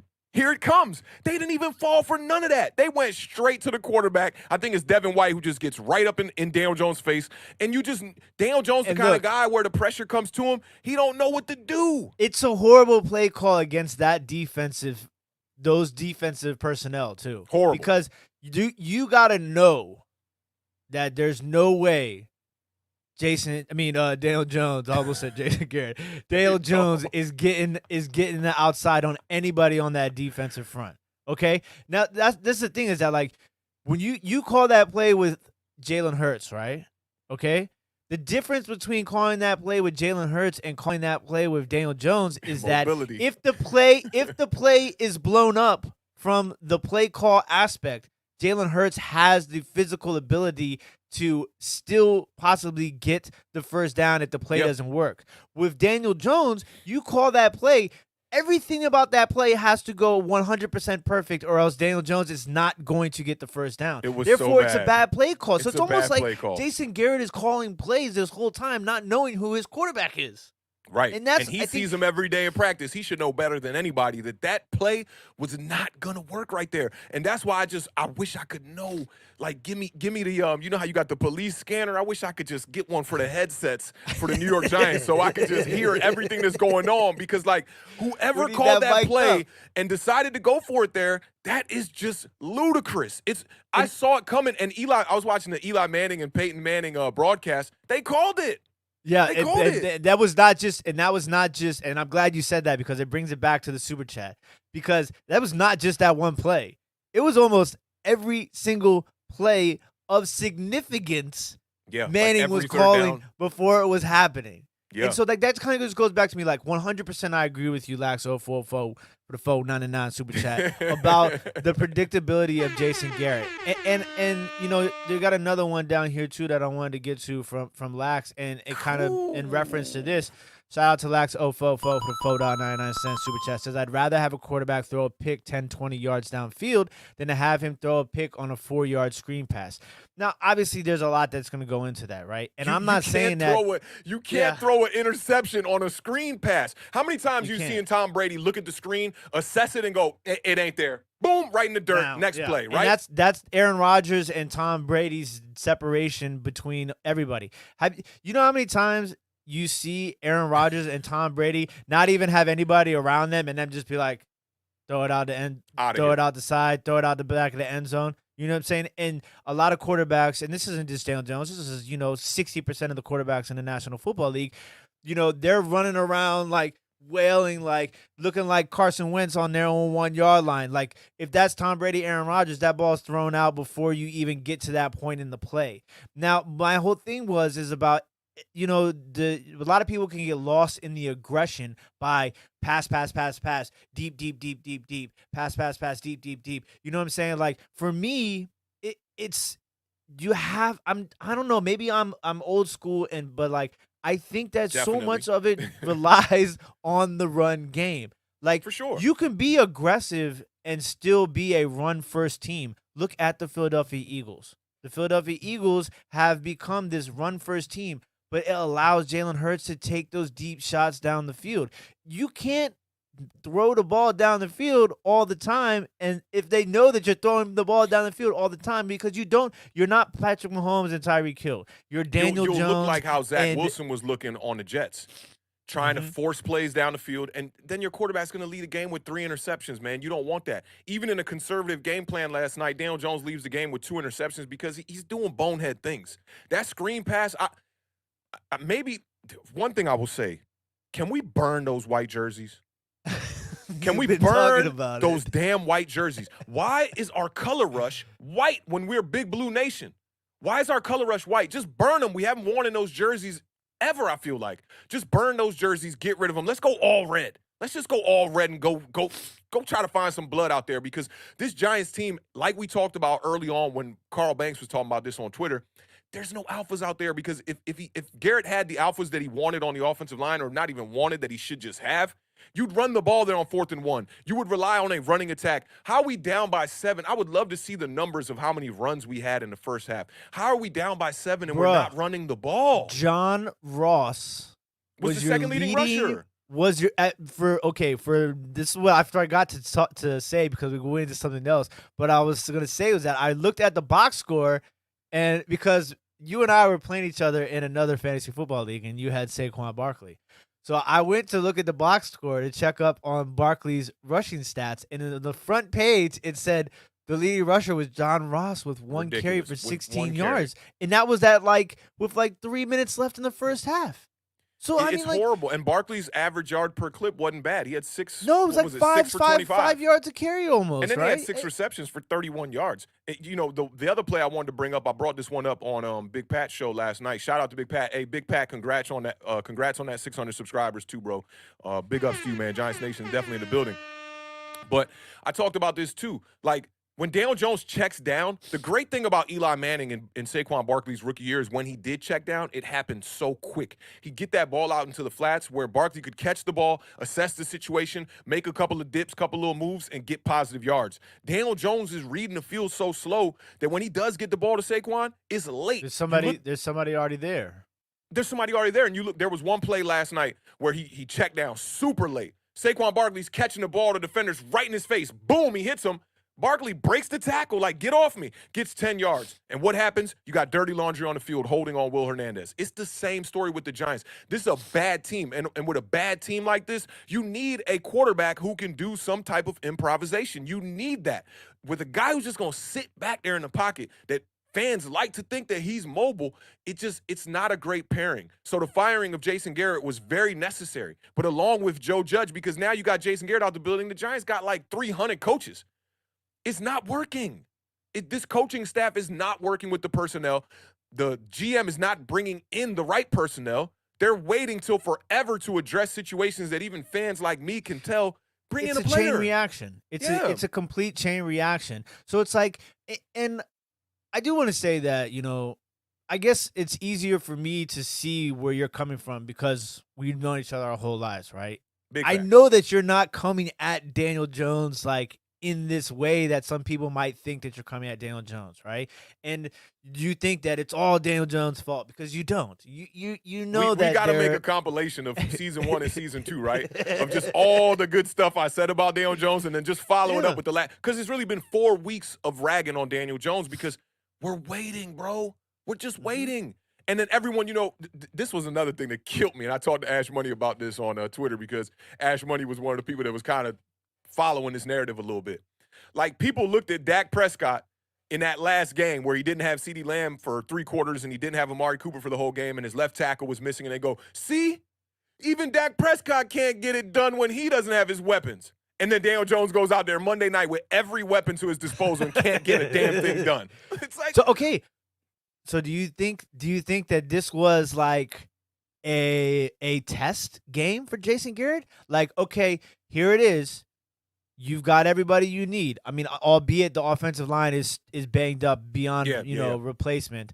But and I mean, listen, that's the name of the National Football League. Like, everybody's got injuries, okay? But now you got it. You got everybody here, minus Sterling Shepard. Okay. Yeah, minus Sterling Shepard. Which Kadarius Toney supplements that perfectly well. Exactly, 100%. What are you gonna do with it? And he wet the bed. He did, and that's it. He's gone. Because the crazy part about it is, if I had to grade the game plan from yesterday, I'd give him like a C, because the first half was decent. It was like, if you don't go for it on the 4th down and you kick the field goal, it was looking pretty good. 17-13 going into the half, probably. It's looking pretty good. You're down by 7 points. Your offense only had 21 plays in the first half. They weren't on the field. You look at some of these drives from the Tampa Bay Buccaneers. I tweeted it looked like a highlight reel because it was just hut, and listen, boom, and hut, what drive boom. was that? That was the drive after the going for it on 4th down. That was exactly. That was I'm telling you.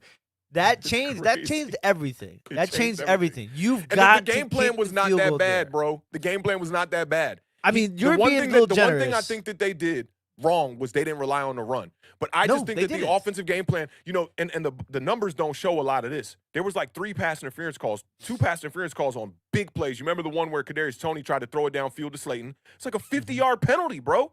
Yeah. People want him to get innovative, but what do you want him to do? He's tried a bunch of things. He's tried a bunch of pre-snap motion. He's tried the creative stuff that people do on Pee-wee teams and JV teams by running double reverse passes and stuff like that. He tried to run a play to his left tackle where he threw a touchdown to Andrew Thomas. I just don't know where you reach. That was a great catch. High pointed it and everything. And you saw, I don't know if you saw during the week, but it showed the linemen like warming up, catching fade routes, man. And Isaiah Wilson out there catching routes. I'm like, man, one of these linemen about to get themselves a touchdown this week. But it's ridiculous to me because right now it's just showing you that with this situation, with these coaches and this quarterback, there's no way that this can be a winning team. I think the roster's not that bad. Minus the non-addressing of the offensive line. The roster's not that bad. You got weapons. You got people that you should be able to scheme up. I do think that Jason Garrett is not using Kadarius Toney in the right way, for sure. You know, but the other thing, too, is that I'm not like an offensive guru. I just know football on a basic level. Mm-hmm. You got to, as a quarterback in the NFL, you got to be able to throw people open. And I think Daniel Jones, the number one problem, he likes to see it first. He wants to see it open. You look at that Kadarius Toney out route. It's a perfect example of like, I need to see him open, and then I'm going to try to pinpoint throw it there and put it on target. Where you need to be able to throw people open in this league. You have to. And it's like a basketball player. It's like a basketball player who can't create his own shot and has to shoot off of the pass. Off the picks and or off and the a basketball pass. player that can create their own shot. And this the other thing, too, is like, let's just say I'm the quarterback, right? I'm an alpha personality all day long, okay? Speaking of Any Given Sunday, me watching that movie last night. When Willie Beeman was in the huddle, and I know we talking about a movie, they put him in as a third-string quarterback, right? He didn't even know if he was getting to start. You remember the conversation with his mom? She's like, well, why aren't you first string? He's like, Mom, I'm trying. They don't, I'm trying. His wife or his girlfriend's like, Mom just wants the best for you and all that, right? So Willie Beeman goes out there, and he's like, they going to try to call all these running plays. He saw, just like you were just talking about, not doing the same thing twice. So the first game Beeman is in, they come back or whatever, right? But they don't win because at the end of the game, the coach was conservative. He went for a run to LL Cool J. Shout out LL Cool J. And LL Cool J was trying to get that 1,500-yard bonus, tried to spin, get outside, and he fumbled, right? So the next game, Beeman is like, they calling plays. They're like, all right, we need the 24 run to the right.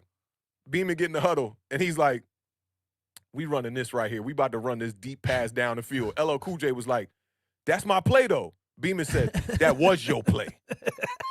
Went out there, called his own number, ran the out route, scored the touchdown, and after he scores the touchdown, he goes to the sidelines. Coach is like, yo, what are you doing there? He's like, yo, I need you to run the plays that I call. And Beeman's like, yeah, all right. And went out there again and called his own number again. He was calling out his running back. He was looking at LL Cool J. He was like, man, I need you to either get on my page or get off the field. Because eventually, bro, it's your reputation that's on the line. Yeah. You can audible out of some of these plays. You can look and see what's going on. If you think you're smarter than Jason Garrett and you're Daniel Jones, audible out of some of these plays.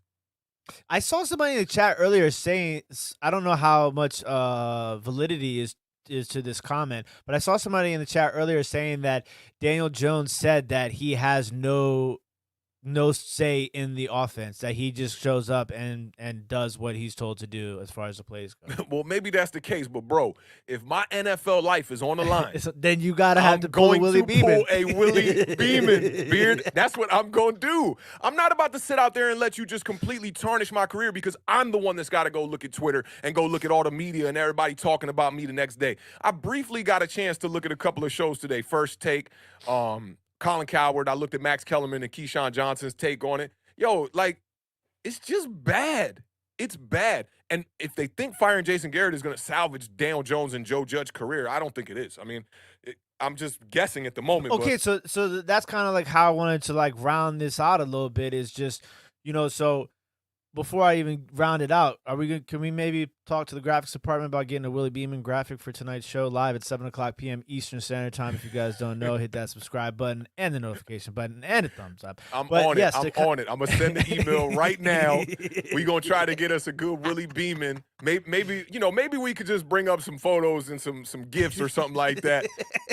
This should be a simple fix for the graphics department. They should be able to take care of that within an hour. But definitely, I could stay live until 9 o'clock tonight talking about this because it's just hilarious. Like, I woke up this morning and I'm just like, wow. Like, and I know you disagree with the game plan assessment there. I don't think that was like a E, F, I don't think I don't want to go that far. I would say it was a C game plan because he did some things well. I'm disappointed. I give him a D for disappointment because I'm disappointed that, I felt like maybe it's just because I felt like I gave him the game plan and he didn't follow it. I gave you the roadmap, and you couldn't follow it. You saw the way that Tampa Bay bucket. Bro, I didn't see the first drive. I turned on the TV. It was 7-0.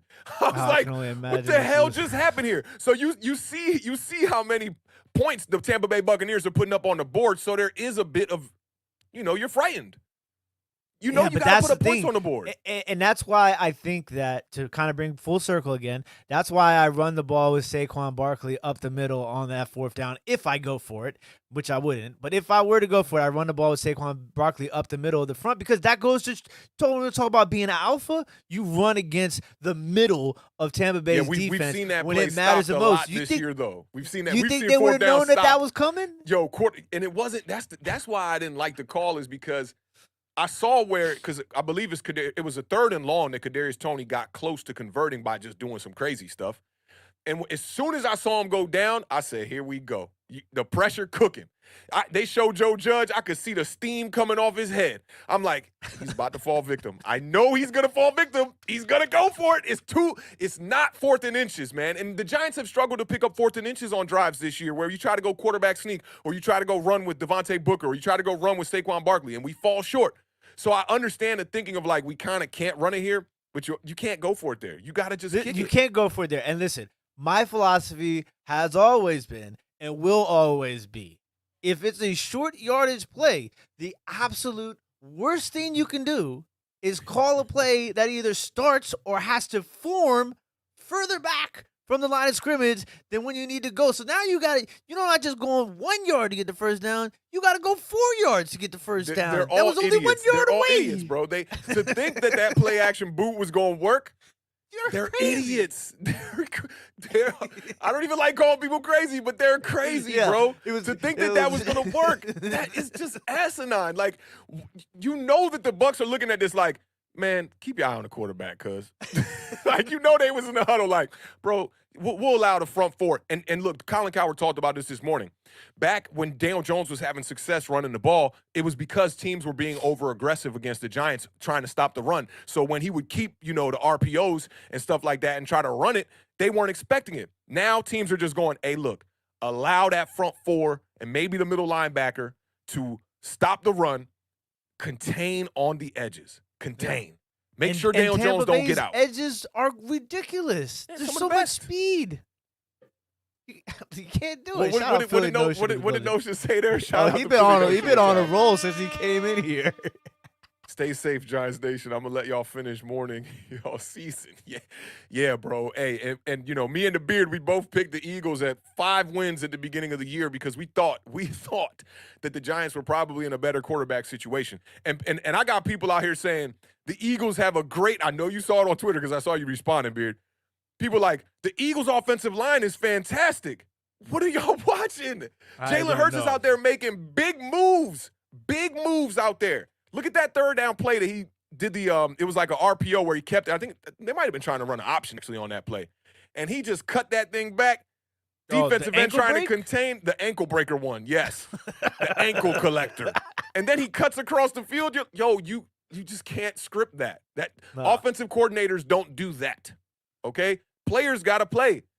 I'm sorry, but the players got to play. And I'm one that thinks that Daniel Jones should not be running the ball. I know a lot of Giants fans want to see more RPO and stuff like that, but that kid going to get his head taken off. And now I just think that this firing of Jason Garrett is just to buy a little bit more time, just like the starting of Daniel Jones in the Eli Manning year. And we go back to 2018, go back to 2019. 2018, Eli Manning, 4,200 yards, 21 touchdowns, 11 interceptions, okay? And he was completely washed. And Giants fans are trying to hang their hats on Daniel Jones' 2019 season where he threw 24 touchdowns. Let me pull up some Marcus Mariota numbers because I talked about this a lot on Big Pat's stream last night about how Marcus Mariota, who was playing decent football, real winning football, real winning football, okay? I want to detach this so that I can see your face when I break this down. I got a nice rotisserie crow on that one. All right, so look, check this out now. When Marcus Mariota comes in his rookie year, the Tennessee Titans he was 3-9 as a starter that year, okay? He played 12 games. He had 19 touchdowns, 10 interceptions for 2,800 yards, which looks like the trajectory of a Daniel Jones, if you ask me, okay? 62% on the year, okay?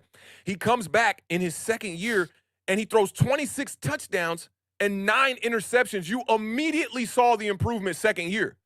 8-7 record as a starter. He was 61.2% completion percentage for 3,426 yards. Came back the next year and had a down year, but here's the crazy part. They were still winning games. They were 9-6. He started every game but one. He was 9-6 as a starter, 3,232 yards, 13 touchdowns and 15 interceptions, which is just not good. And then by 2018, you start to see him falling off more. But the crazy part about Tennessee is they were 9-7 for 3 of these years. And they were still winning games even when he falls off here with 11 touchdowns and 8 interceptions in 14 games played, 13 starts. And when it came time to give him the money, they let him walk. Yeah. And I think so.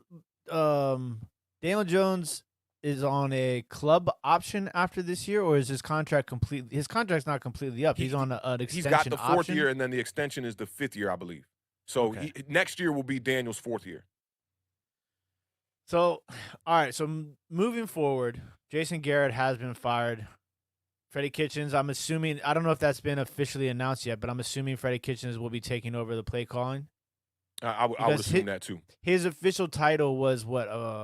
General offensive assistant or something like that? I'm not even sure what his official title was, but this year he's been doing more work with the offensive line more than anything. he got promoted. I was doing a little reading of before we came on, and he had some sort of like interesting title like that. So let's assume Freddie Kitchens is play calling is Freddie Kitchens is taking over the play calling. It has been announced. Okay, so.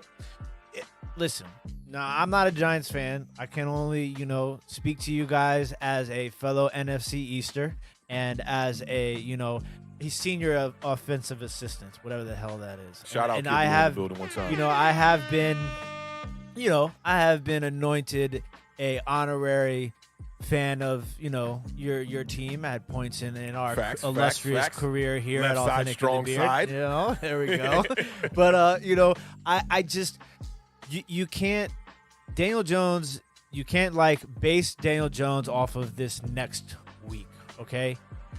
And maybe not even the rest of this season, except for mechanical things, technical things, brain things, things like that, right? Because like Awthentik says, I don't think anybody here realistically thinks that Freddie Kitchens is going to be your offensive coordinator for anything longer than the rest of this season, okay? Now, we don't know if Joe Judge is going to still be here. We don't know if David Gettleman is going to still be here. And, in fact, Daniel Jones might not still be here. In reality, Daniel Jones will be on the roster, next year. They're not just going to cut him There's loose. a good chance. There's a good chance. You know what I'm saying? You might see a more aggressive approach. It all depends on what happens with the GM. That's what we don't know anything until we know what happens with the GM. That's just the fact. Because the new GM could come in and be like, I don't want Joe Judge. I don't want, Daniel Jones. Or they can be like, we're going to keep Daniel Jones. We're going to go a little bit more aggressive on the veteran free agent quarterback hiring. And we're going to bring somebody in to pressure Daniel Jones and see what he can do with a new offensive coordinator. I mean, it sucks because he's going to be, this is like his 5th offensive coordinator in his last 6 seasons as a quarterback from college into NFL. So, but we're not going to make excuses. So you have to be patient for the rest of this season. You know what I'm saying? Because you might get that spark plug. You might get that spark plug, and you might see a different Daniel Jones. You might see a different New York Giants team. Let me ask you a question with all that said, right? if Daniel Jones goes out here and plays decent football for the next 7 games, is that enough? And enough for what? Warrant a contract? No, Starter he's not next going to get season? no. He's not going to get in. I think if he gets he has to have another year under the new regime because I don't think there's any way Dave Gettleman keeps his job by the end of the season.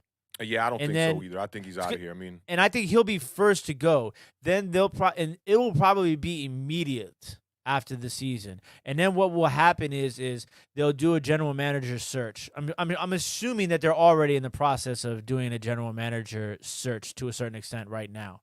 yeah. So they'll bring in a new general manager, and then that general manager will have the decision of do you want to keep Joe Judge or not? Okay, so then you'll get a new head coach, and then that new head coach will effectively have the decision on Daniel Jones. But I don't think that no matter what happens, there's no way Daniel Jones gets a contract extension. And I don't think they'll fire Dave Gettleman before he gets a chance to mess that up and do give something him crazy like that. Exactly. So I just think that We didn't sign him to trade him. yeah. We know how that happens, but anyways, we're not gonna go into that can of worms. But yeah, I just there's no way that you give him a contract extension. I think what it does do though is, and this kind of goes into every player on the field. Like people who think that there's tanking, or people who think that players don't care, they don't play. That's all a load of bull. Because these players, the only thing a player has to another team is what he has on film. Okay, so you're playing for your film, and in essence, when you're playing for your film, you're playing for your future.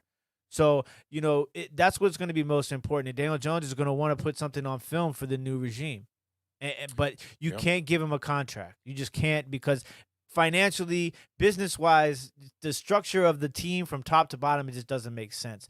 So I think you'll see if he does play decent for the remainder of the season. What it does is it gives him a fighting chance with the new regime. That's all it gives him at this point. Yeah, I definitely feel you on that. And I think if you bring in the new GM, don't force him to keep this coach. Shout out Lax044 for the $4.99 super chat. How well they play to finish the season determines whether Judge keeps his job or not. Jones will still be here because he is still under a rookie deal.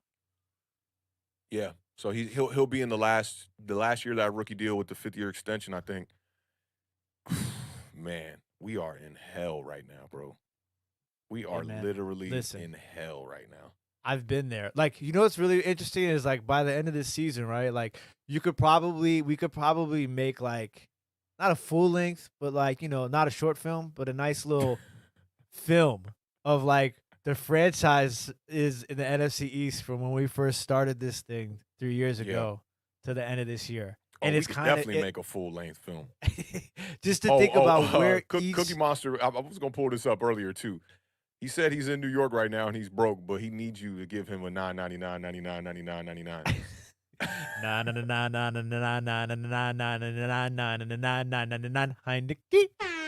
Hey, shout out to the homie Ash Money, man. Nah, y'all are the ones that are inspirational, man. Facts, big facts, yo.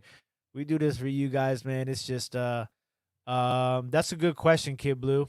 Judge's presser at 4:00 p.m. I'm sure there'll be some sort of stream on that. I think, or a lot of times, I don't know if you guys know this, but a lot of times after these press conferences, they will release transcripts from the press conference. Yeah, and normally the Giants YouTube does all the pressers live on their YouTube too. Did you see the one from yesterday after the game with Joe Judge? Mm-mm. So when he first started off, right, I was like so proud of him. Looking at like my only son that made it. He's like, this one's on the coaches. We just didn't coach. We got out coached. And then he goes, but players have to execute. I'm like, you couldn't take the whole blame. Had to ruin it. Had to ruin it. Nah, but like, and it'll be interesting. I'm kind of glad that there will be a presser, and we went live before the presser, because kind of like now maybe we'll get a little bit more into the what went down. We might get a little more details from the fly after the presser. And then we'll be able to come back, 7 o'clock tonight, and we'll be able to kind of, touch base on the other games because there's a lot that went on this weekend in the NFC East. Man, look, I ain't done nothing for tonight's show. I woke up today. I was like, let me see who copping for Daniel Jones on Twitter. A bunch of people, right? I'm just like, what is going on? And then while I'm doing that, Jason Garrett fired. I'm like, wow. I'm like, I did not expect it to be after this game. Why didn't they just do it during the bye week? Give yourself more time to prepare for, going into this game against the Bucs. I think, me personally, like I said earlier, I think it was a test to see what he was going to do with everybody to a certain extent back out there on the field against a team like Tampa Bay after what? Listen, Washington beating Tampa Bay the way that they beat Tampa Bay, and then the Giants to follow up the way that they did. I mean, the heads was gonna roll. I mean, I hate to say I tried to tell you, but I tried to tell you, right? The Bucs was not about to lose 3 games straight to two below average teams in the NFC East, especially the way y'all beat them. I ain't gonna say y'all got lucky, right? But the ball fell, the chips fell y'all way for sure because the 2 interceptions early on, that's how you beat a team like the Bucs. Instead, the Giants, right? We allowed the Bucs to score before Awthentik could even turn on his television, right? And then I see the first drive from Daniel Jones in this offense. I'm like, oh, the offense kind of moving. We down on the 30-yard line quick. What happens, man? Daniel Jones misses Kadarius Toney for an easy touchdown. Overthrows him and Galladay open on the other side of the play. Missed him. I go, here we go. We kick that field goal right there. I'm like, it's over. There's no way you're going to win starting the game like that. 7-3 right away, and then the Bucs come back down. They score. I'm like, oh, this game's over. There's no way. I was surprised it was 17-10 at the half. I was thought that I was almost like the complete opposite until the decision to go for it on 4th down changed everything for me, and I'll continue to reiterate that for the rest of the day. It was 17-10, and I'm like, okay, they're gonna kick this field goal. It's gonna be 20. It's gonna be 17-13. Mm-hmm. My prediction of the Giants winning 27-24 looked like it was lining up quite favorably at that point because the Giants scored 2 more touchdowns. The Tampa Bay scores 1 more. The Giants win 27-24. That hope of the Giants scoring touchdowns, that's what I've been harping on all year from the quarterback position and from the offense coordinator position and just offense in general. We're not good at scoring touchdowns. Our only touchdown yesterday came from the left tackle. When you look at Dallas versus the Kansas City Chiefs, and I don't want to get too much into this matchup, I swear we should just go live until 9 o'clock. But like when you look at their matchup, right, none of the quarterbacks threw for touchdowns in that game. There was still big points on the board, right? There was still a decent amount of points on the board, especially when you're looking at 2 of the most high-powered offenses supposed to come into that game and score a lot of points. Cowboys didn't score a touchdown the whole game. They didn't, yeah. It's just, dog, like, you got to find a way to put the ball in the end zone. And I don't want to, let the cat out the bag about tonight, but you called it. You said Chiefs defense is going to win that game. Chiefs defense won that game. Cowboys defense kept them in it. And the Giants defense last night kept us in that game for a decent amount of time. 17-10, and like you're saying, it should have been 17-13 going into the half, down by 4, getting the ball at the half. You could still rely on the game plan that you dialed up in the beginning of the game and run the ball and do things that you wanted to do from jump. Instead, you go for it on that 4th down. You don't score coming out the half. It's so stupid because it's not even just like giving the ball away in the red zone and not putting up any points, but the momentum change. Like when you're going against a team like Tampa Bay and you're a team like the Giants or a team like Washington, the only thing that you will ever have on your side until the game is over and you have won is momentum. Straight up. You cannot give and what did Joe Judge say? About 4 weeks into the season, right, when everyone was questioning Jason Garrett's status with the team, he said, we're going to stick to the script that we decided to go with in the beginning of the year, right? But now you're allowing the pressure from these fans who know nothing about football to leak into your mind instead of going with your script and just being conservative. This is why you can't listen to all these fans out here. They're just saying, go for it. Why are you so concerned? 4th and 6, 4th and 4, 4th and 3, just go for it. You cannot play football like that. That's what losing teams do. And they approached this game plan yesterday like a team that was losing by a lot more than they were actually losing by. When it could have been a 4-point game, you're acting like you're down 2 touchdowns. Yeah. You're neglecting the running game. It's just awful, man. And then your quarterback, man, you see the difference between a guy like Tom Brady, and no disrespect, and I don't want to like, overreact in a way to this, right? Tom Brady got touched one time. There was one quarterback hit the whole day, okay? He didn't get sacked one time. And then Blaine Gabbert came in the game, and he got sacked immediately. Why? Because the boy got 2 left feet. He can't maneuver in the pocket like Tom Brady, which is exactly what I've been saying about Daniel Jones. The kid can't maneuver in the pocket. I love the way Jalen Hurts maneuvers in the pocket. I love the way Taylor Heineke maneuvers in the pocket. I love the way Dak Prescott maneuvers in the pocket. Why we got to be the team with the one quarterback that can't maneuver in the pocket? I don't know, man. Bad luck. Bad luck, dude. Bad luck, bro. And I think, don't listen, get it, man. It's going to be those, and that's the thing is the fans are fanatics, man. The overreaction. They seen that one run. They see that stat about Lamar Jackson, and all of a sudden, oh my God, they were saying Dale Jones is faster than Lamar Jackson. There's a lot of people out here that were calling him Vanilla Vic for a little while. They gonna hate me. They gonna hate me. I promise you, they gonna hate me, Beard. But like, me, bro. I don't care about that, bro. I gotta keep it funky with you with what I'm seeing with my eyes. I got to keep it funky with you. There were opportunities in this game for that offense to do things. And I feel Kenny Galladay. You look at him late in that game where he's just not doing no blocks. I mean, he just looked like, man, I don't give a damn what goes on this offense. We stink. I get it. You're getting paid money. You should go out there and at least try to attempt to do your job. Cookie Monster, I'm going to be here 7 o'clock p.m. Eastern Standard Time with my man, Awthentik. You know what it is. You know what it is, man. Awthentik in the beard. Left side. Strong side. Man, I'm definitely on that left side because we on the weak side with this New York Giants team, bro. It's been really bad. It's been really bad. And I don't know why we had a lot of hope coming into this game. I talked about the statistics with Daniel Jones. When the team scores over 25 points, Daniel Jones has 19 touchdowns, 1 interception. But the problem is we don't score over 25 points. He's only done that 8 times in his career. We can't get there. And I saw people saying, a lot of people was asking for Jason Garrett's job if the Giants didn't score 25 points. Why were you expecting the Giants to score 25 points on this Bucs defense? Because they had a couple injuries? That's what you thought? They had a couple injuries? You must have thought that the depth on the Tampa Bay Buccaneers was like the depth on the New York Giants. You thought they was going to be out there with a bunch of ex-security guards playing defense trying to tackle us, when in reality that front is still vicious. They got some of the best linebackers, and maybe the best linebackers in the game.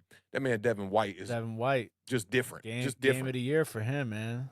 Game of the year. And it comes against a bad team. And the crazy part about that game is when it was 17-10, like in my gut, I was just like so unsettled, bro, because like, I don't want that hope of winning the game no more. I don't want that because I know how that story going to end with this team. I know how that story ends with this quarterback. When you put him in a position, you remember how I told you about Jameis Winston? Like, you don't want to have Jameis Winston playing from behind.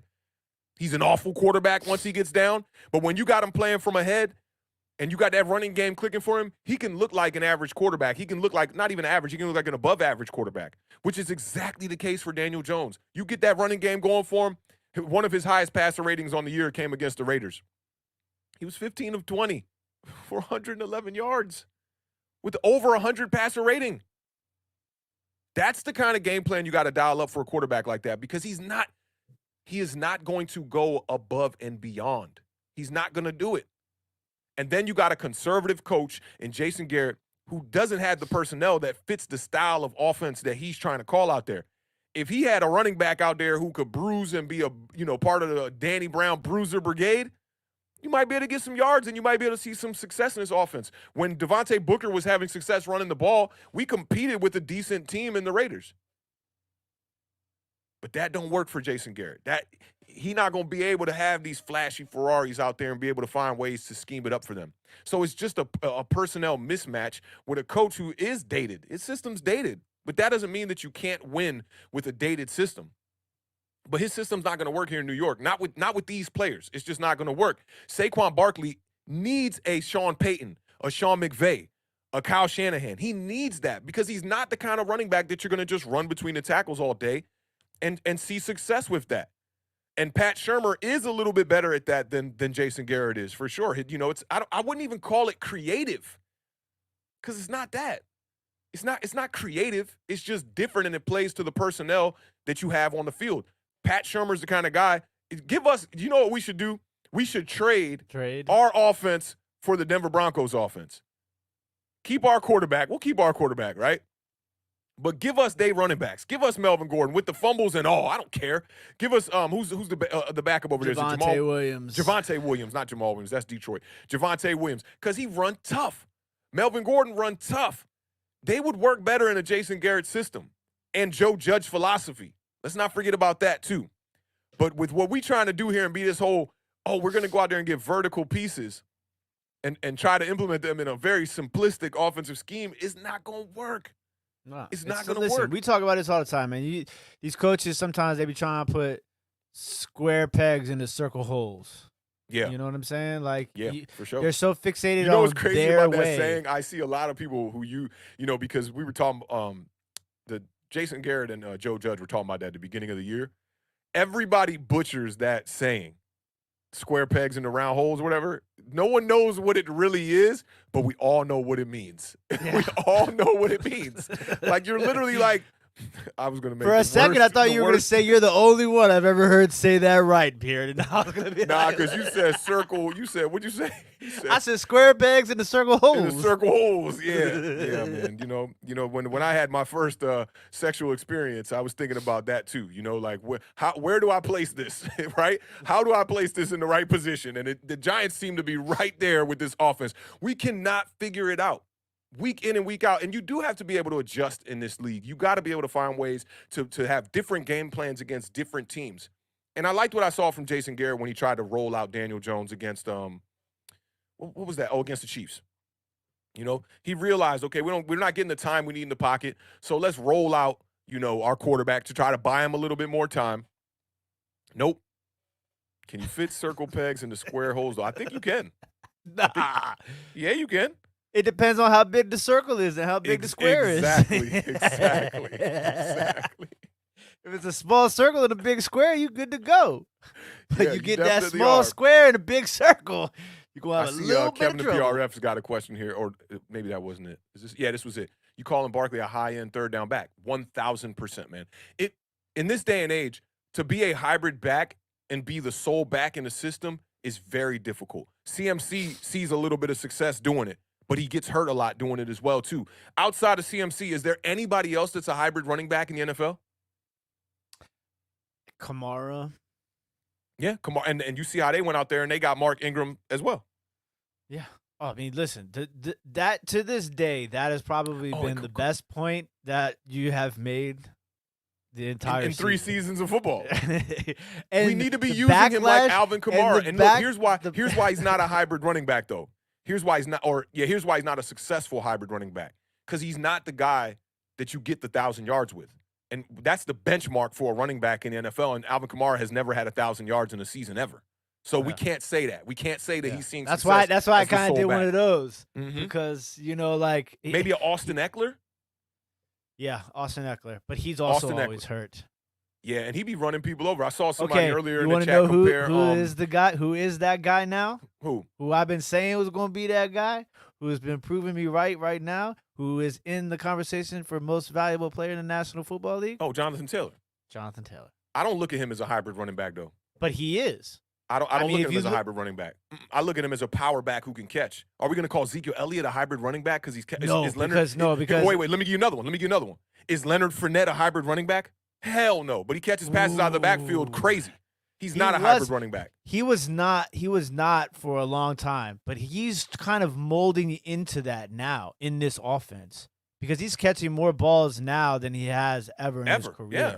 But I never looked at him as a hybrid. Never. He's a power running back that can catch. And in this level of football, you should be able to catch the ball out the backfield. Yeah, for sure. You have to, especially in 2021. If you can't catch the ball as a running back out the backfield, you're not going to make it in the National Football League. Facts. But Jonathan Taylor can be an 8-catch a game guy for like 100 yards. For sure. But to me, he doesn't scream hybrid like he's a because he can make those plays, but he's not gonna shake somebody out their boots, and he's not that style of that flashy thing that Saquon Barkley is. Jonathan Taylor's more like straightforward, and then he's gonna also capitalize on you knowing that he can run you over and maybe give you a cut and give you a move too. Now, this is what I was gonna say too before we start talking about that. Somebody was comparing Saquon Barkley in a bad way to Amon Bradshaw, and they were like, he needs to be more like Brandon Jacobs. People forget Bradshaw run way tougher than Saquon Barkley. Go back and look at some of those playoff runs from Amon Bradshaw. He was just straight running people, just run you right over. Like nothing. Saquon Barkley, that's not his style. He might give you a little stiff arm and run you over. He's a true hybrid running back. You got to use him like you use Kamara. I've been saying that forever, man. And now I'm starting to hear a couple of people around the community saying, yeah, you should use him like Kamara. And I'm like, bro, I am the inventor of that. And people, you were about to say it, I cut you off. But like, people were giving me a bunch of garbage for that. Yeah. Like, no, he's not Kamara. No, he could be this. He can be an every down running back. We need to give him 20-plus carries. No. Go out there and get you that power running back. That, and on top of that is, the having a second running back. Yeah, you need that guy. And the third one and the fourth one. If Joe Judge is really about the Patriots way, do it like Bill Belichick. Hey, Bill Belichick can bring all these running backs, bro. All these running backs. He's been doing that for years, running back by committee. It was who's the homie that got traded to the Rams recently, just this past season? Sony Michel. He had Sony Michel and James White in the backfield for a couple of years there doing damage. He had Rex Burkhead out here doing damage. He had what was the Falk? Kevin Falk. He had Kevin Falk doing damage out here. And the Giants can't find a way to go out there and get a couple other running backs? We cut Clement before the season started, and he was looking like he could be that guy? Phillip Lindsay's just got cut today. Nah, I don't want Phillip Lindsay, though, bro. He's been struggling, man. He had that good year, but here's the thing. Running backs in Denver always look good. I don't know what it is. For a second, I thought it was Shanahan. The running backs always look better with the Denver Broncos. Maybe it's the altitude. I don't know. You sounded like me just now. Maybe it's the altitude. The altitude. All right. Shout out RB Brooklyn in the building one time right here, man. He says, Garrett is a scapegoat. Judge is terrible. The D was horrible. Why is Gettleman still here? And we still have the worst part of the clown show of an organization, the owner. Facts, man. Hey, couldn't man, said it better, man. Like, Brooklyn in the building one time. That sounds a lot like the Washington football team before we started this change, which is, had a couple of setbacks here and there, but might be a little short-lived. We'll see how that goes. Y'all had after upsetting the Bucks, y'all had the perfect game next week against the Carolina Panthers, man. That was a good one. But I know you want to get out of here. We pushing 4:00. I know we gotta do some prep. We gotta send some emails to the graphics department. We'll see if they can, pull this together, man. I promise you I can stay live till 9:00 talking about these New York Giants, bro. I know you could. Y'all know what it is, man. We should have just ended the show right after that. Yo, it's like I really prepared myself for this, bro. I really did. Like, that's why I told you when it was 17-10, I was like, no. I'm like, Bucks, y'all need to score more points. Don't give these fans that hope. We don't deserve hope right now in the New York Giants nation because we are dealing with a bad football team. Let's just keep it that way. It's a bad football team. We're now, 11 games into the year? Is it 11? No, it's 10. It's 10 games, 11 weeks into the year. The Giants are sitting at 3-7, bro. How many wins you think we get, Beard? No, wait. Let me set it up like this. Take the over or the under. And the chat, I want y'all to do this too. 5 wins for the New York Giants. If you take in the over, let me see some O's in the chat. If you take in the under, let me see them U's in the chat. Beard, I'm going to give you a little bit of time to think. Give you a little bit of time. Oh, if you want to take the push, let me see that hand emoji one time in the chat. Al Bundy, get him. Yeah, I think you guys get 5 wins exactly. Push, you. I hate you with a passion, bro. I gotta pull up to Awthentik and the Beard, the best division in football, the best TV show not on TV at 7 p.m. and watch you gloat about your Washington football team's victory over the Carolina Panthers and the 2-game winning streak y'all are sitting on right now. And maybe, just maybe, don't have the worst quarterback in the NFC East. Look at all the Cowboys lost. And the Cowboys lost. And the Giants lost. Ah, it hurts, man. It hurts. It really hurts being a Giants fan right now. No pun intended.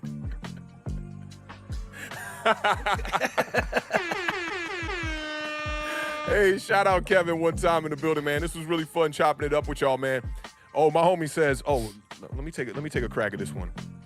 Quabena. I see her name. I see her name. I see her name. I like that. That's fire right there. 1,000% agree with you on this one, man. I picked us to split at the beginning of the year, but I'm feeling a little bit more like this, man. I think this is a new face in the building one time. If you are a new face right now, hit that subscribe button, man. We need them because we've been losing them left and right. The more and more I talk about Daniel Jones being average, man, them subscribers just keep going.